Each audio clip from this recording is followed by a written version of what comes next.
ఖర్చు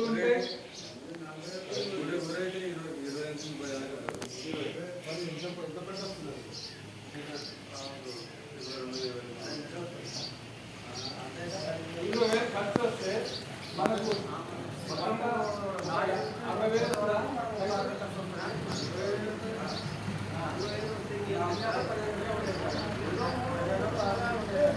ఖర్చు వల్ల మనకు ఎంత మిగిలితే 1 లక్ష మిగులుతున్నాం.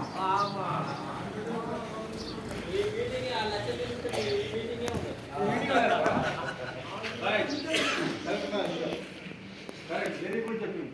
కానీ కష్టపడాలి మనం, ఎందుకంటే మన ఇంటికి భోజనం రావాలి, మన పిల్లలకు మంచి అంటే కార్యాలు చేయాలి, పెళ్లి చేయాలి. ఇక వాడు చదువుతా అంటే ఈరోజు చదువులు ఎక్కువ కొనుక్కోవాల్సి వస్తుంది. సిటీకి పంపించాలంటే ఆయనకి వెయిట్ పెట్టాల్సి వస్తుంది.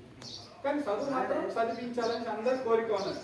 సో మంచి జీవితం, ఆనందమైన జీవితం కొనసాగించాలని అందరికీ.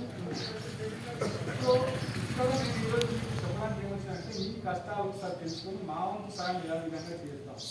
సో మందులు ఒక ఎకరానికి ఎంత వేస్తారు మీరు? యూరియా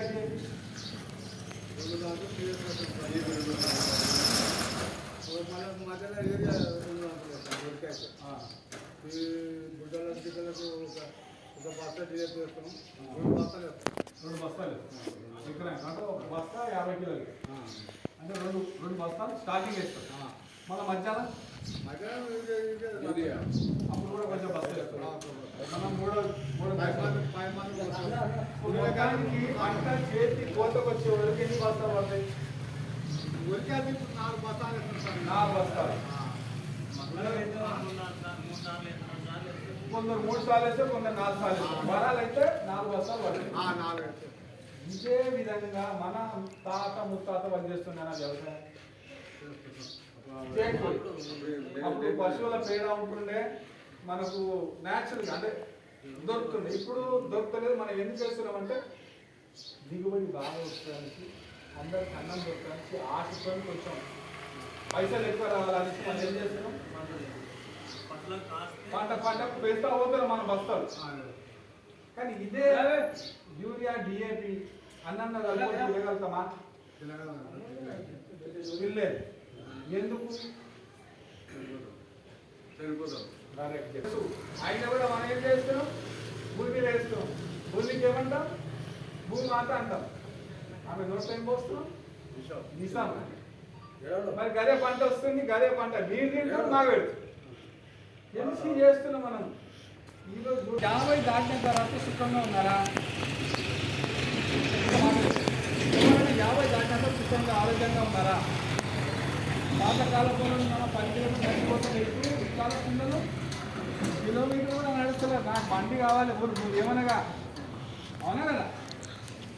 సో ఎందుకు ఇట్లా జరుగుతుంది?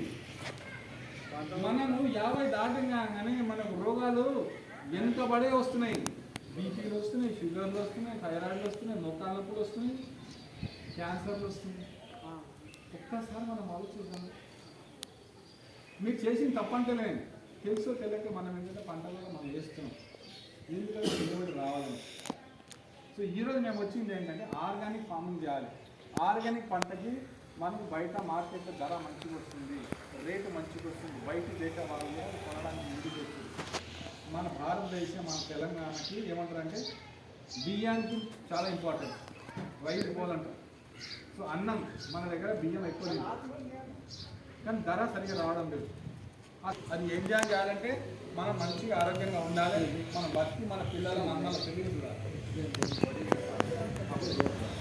సో ఆర్గానిక్ పంట అంటే ఏదైతే ప్రకృతిపరంగా ఆవు పేడ ఇటువంటి రసాయన పదార్థాలు వాడకుండా ఏదైతే మనం ఫర్టిలైజర్ చేస్తున్నామో, పెస్టిసైడ్ కొడుతున్నామో అది కాకుండా మనం సహజ సిద్ధంగా మనం చేస్తామో, పశువుల పేడ వేసి పండిస్తామో, కెమికల్స్ కలపకుండా ఎవరైతే పంట పండిస్తారో దానికి ఆర్గానిక్ అంటారు. ఆర్గానిక్ అంటే ఏదైతే మనము భూమిలో